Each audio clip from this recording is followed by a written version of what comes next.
Students, last class में हमने conservation of forest and wild life मतलब वन्य जीव और वनों का संरक्षण इसके बारे में समझा था और उसी को आज हम कंटिन्यू करेंगे। तो हमें यहाँ से समझना है, ठीक है। तो देखिए क्या लिखा है। Biosphere is that part of earth in which living organism exist और विच सपोर्टिंग लाइफ। मतलब बायोस्फीयर मतलब क्या होता है, जैवमंडल।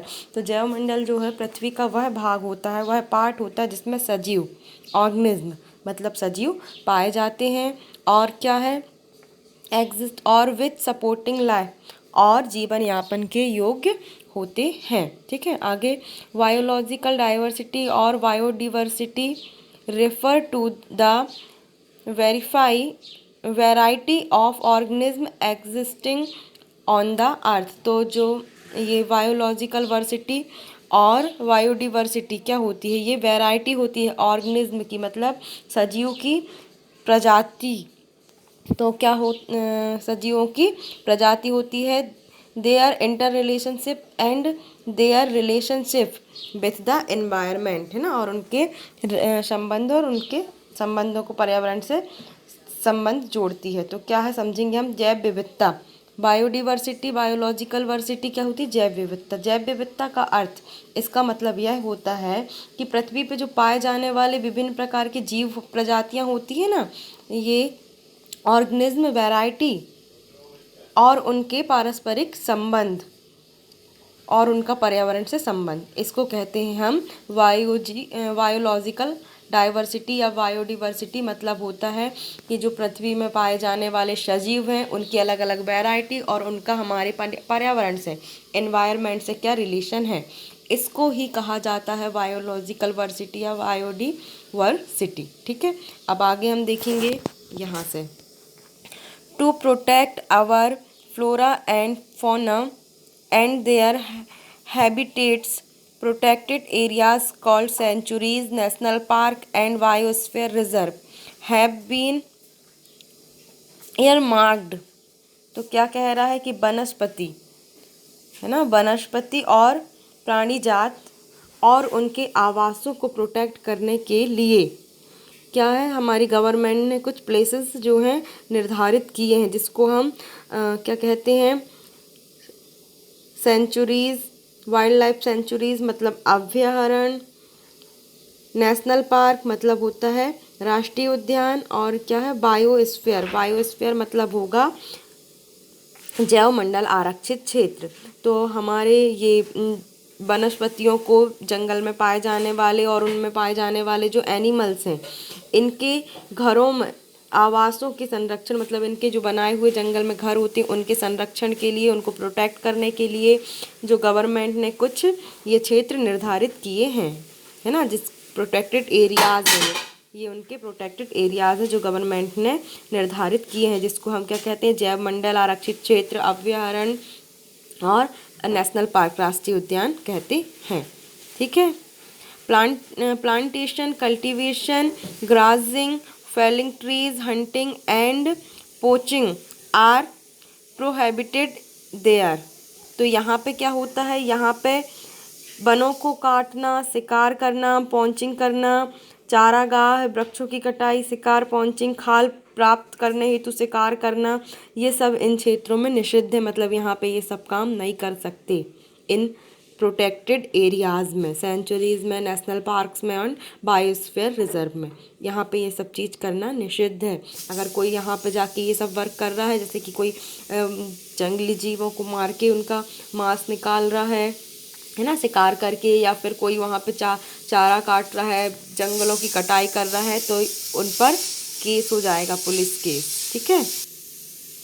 आगे हम देखेंगे सेंचुरीज। सेंचुरीज मतलब होता है अभयारण्य। तो अभयारण्य किसे कहते हैं, areas where animals are protected from any disturbance to them and their habitats. तो वहाँ पर जो एनिमल होते हैं वो किसी भी प्रकार के डिस्टर्बेंस से प्रोटेक्टेड किए जाते हैं, मतलब उनको कोई भी किसी प्रकार से डिस्टर्ब नहीं कर सकता है ना। तो ऐसे क्षेत्र जो होते हैं उसको हम अभयारण्य यानी कि सेंचुरीज कहते हैं।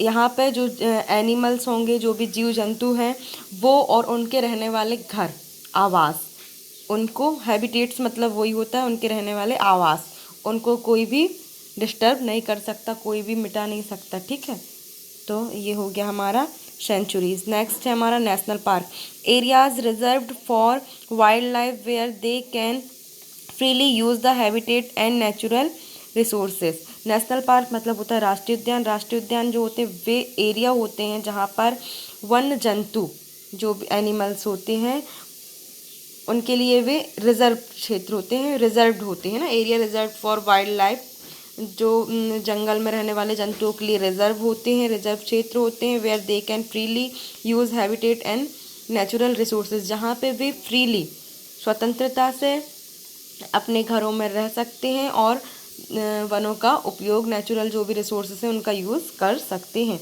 इसको कहते हैं नेशनल पार्क, राष्ट्रीय उद्यान।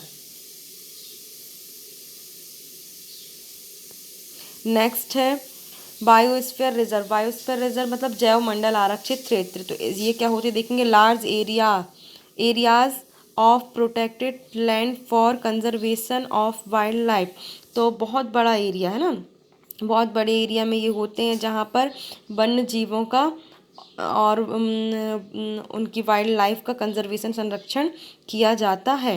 Plant and animal resources and traditional life of the tribals living in areas. तो देखेंगे क्या होता है बायोस्फीयर रिजर्व, जैव मंडल आरक्षित, वन्य जीव, पौधे एवं जंतु संसाधनों के और उस क्षेत्र के आदिवासी के पारंपरिक ढंग से जीवन यापन हेतु विशाल संरक्षित क्षेत्र होता है, जहाँ पर वन्य जीव आराम से रह सकते हैं, पौधे जंतु सब रह सकते हैं, और वहाँ के रहने वाले जो आदिवासी हैं उनके पारंपरिक ढंग से जीवन यापन हेतु विशाल संरक्षित क्षेत्र होता है, जिसको हम बायोस्फीयर रिजर्व कहते हैं। ठीक है, आगे हम देखेंगे हमारी एक्टिविटी है 7.3। ये आपको करना है, तो क्या करना है देखेंगे। Find out the number of national parks, wild life sanctuaries and biosphere reserve in your district, states and countries. तो कह रहा है आपके ज़िले में, आपके राज्य में और आपकी कंट्री में जो नेशनल पार्क है, वाइल्ड लाइफ सेंचुरीज हैं और बायोस्फीयर रिजर्व हैं, उनकी आप एक लिस्ट बनाएंगे। ठीक है, record in table 7.1 show these areas in an outline map of your state India. तो देखो यहाँ पे ये टेबल बनी हुई है 7.1। इसमें आपके डिस्ट्रिक्ट में, मतलब अपन कौन सी डिस्ट्रिक्ट में थे, सिवनी डिस्ट्रिक्ट में जो भी नेशनल पार्क होगा, वाइल्ड लाइफ सेंचुरी होगी, बायोस्फीयर होगा, यहाँ पे फिल करना है। आपके स्टेट मतलब एमपी में, और कंट्री मतलब अपनी जो इंडिया है इसमें। तो आपको समझ में आ गया होगा क्या करना है। इट इज़ योर होमवर्क, तो ये आपको करके नेक्स्ट क्लास में मुझे बताना है। ठीक है, और कह रहा है so these areas in an outline of map of your state of India. तो देखो इंडिया का एक मैप लेंगे, उसकी आउटलाइन, आप एक मैप बनाएंगे, उसकी आउटलाइन में आपका स्टेट करके और उसको शो करेंगे। ठीक है, जो भी हम यहाँ फिल करेंगे। तो ये आपका वर्क है, आई होप कि आपको समझ में आ गया होगा। नेक्स्ट हम देखेंगे बायोस्फीयर रिजर्व। बायोस्फीयर रिजर्व क्या होता है 7.4। ठीक है, तो बायोस्फीयर रिजर्व मतलब होता है जैव मंडल आरक्षण। तो देखेंगे children along with professor Ahmad and Madhav ji enter the biosphere reserve areas. ठीक है, तो जो बच्चे होते हैं प्रोफेसर अहमद और माधव जी के साथ बायोस्फीयर एरिया में एंटर करते हैं। ठीक है, आगे देखेंगे Madhav ji explains that biosphere reserve are the areas meant for conservation of biodiversity. मतलब बायोस्फीयर जो एरिया होते हैं वो बायोस्फीयर एरियाज मतलब होते हैं हमारे जैव विविधता वाले क्षेत्र। तो वहाँ वे क्यों बनाए गए हैं जैव विविधता वाले क्षेत्र, तो माधव जी समझाते हैं कि है ना, जैव विविधता के संरक्षण के उद्देश्य से ये जैव मंडल आरक्षित क्षेत्र मतलब बायोस्फीयर रिजर्व एरियाज बनाए गए हैं। आगे देखेंगे as you are aware that biodiversity is the variety of plants, animal and microorganism generally found in areas. आप जानते हैं, जैसा कि आप जानते हैं कि जैव विविधता का अर्थ क्या होता है। किसी क्षेत्र के विशेष में पाए जाने वाले सभी पौधे, जंतु और सूक्ष्म जीवों की विभिन्न प्रजातियां।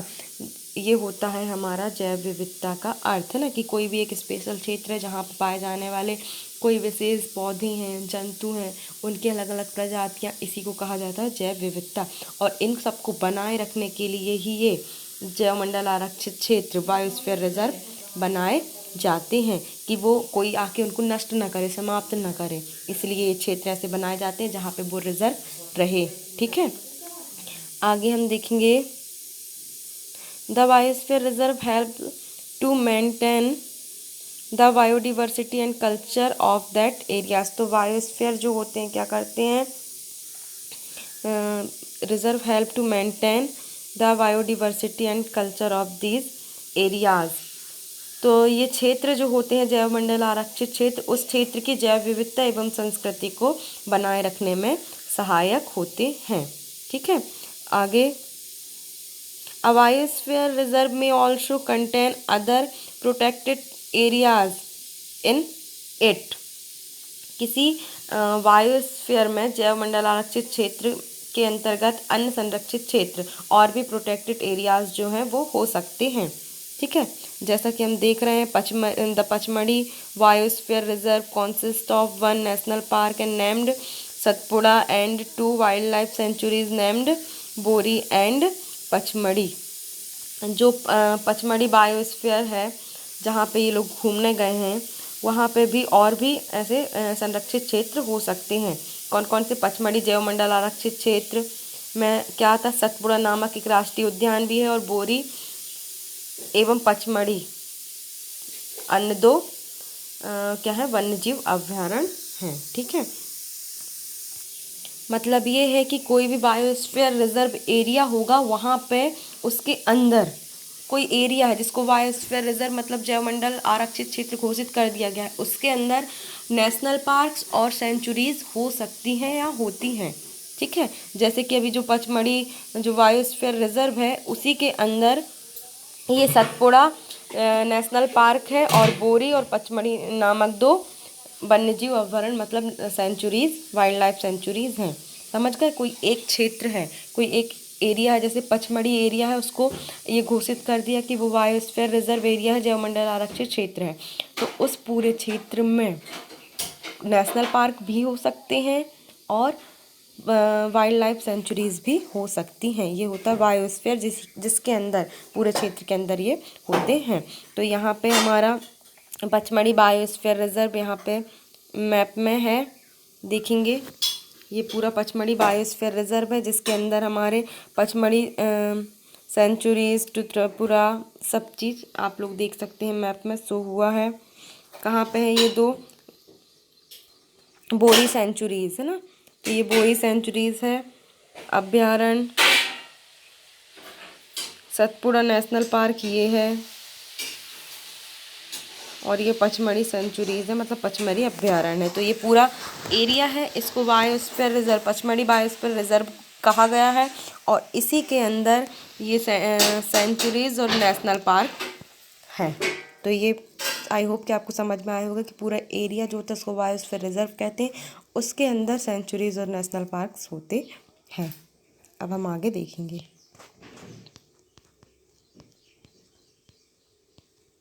7.2 list the factor disturbing the biodiversity of your area. तो आपको लिस्ट बनाना है जो कि आपके एरिया के बायोडिवर्सिटी को डिस्टर्ब करते हैं। देखेंगे लिस्ट ऑफ फैक्टर डिस्टर्बिंग मतलब कि जो जैव विविधता वाले क्षेत्र हैं उनको डिस्टर्ब कर, कौन से कारक हैं जो उनको डिस्टर्ब करते हैं, उनकी आपको एक लिस्ट बनानी है। Some of these factors and human activities में डिस्टर्ब द बायोडिवर्सिटी अननोनली मतलब कोई अनजाने में भी कुछ ह्यूमन्स या कुछ और भी चीज़ें जो उसको डिस्टर्ब कर सकती हैं। तो ये आपको बताना है कि क्या चीज़ें कौन कैसे करके ह्यूमन्स भी अनजाने में ही बायोस्फीयर एरियाज को जैव विविधता को डिस्टर्ब कर देते हैं। लिस्ट दीज ह्यूमन्स एक्टिविटी और ह्यूमन्स की उन एक्टिविटी की आपको लिस्ट बनानी है। How can these be checked और इसको हम कैसे रोक सकते हैं ये भी बताना है। Discuss in your class and right a brief report in your notebook. आपको अपनी क्लास में डिस्कस करना और इसकी एक शॉर्ट रिपोर्ट तैयार करनी है। ठीक है, आगे हम नेक्स्ट हेडिंग पढ़ेंगे फ्लोरा एंड फौना।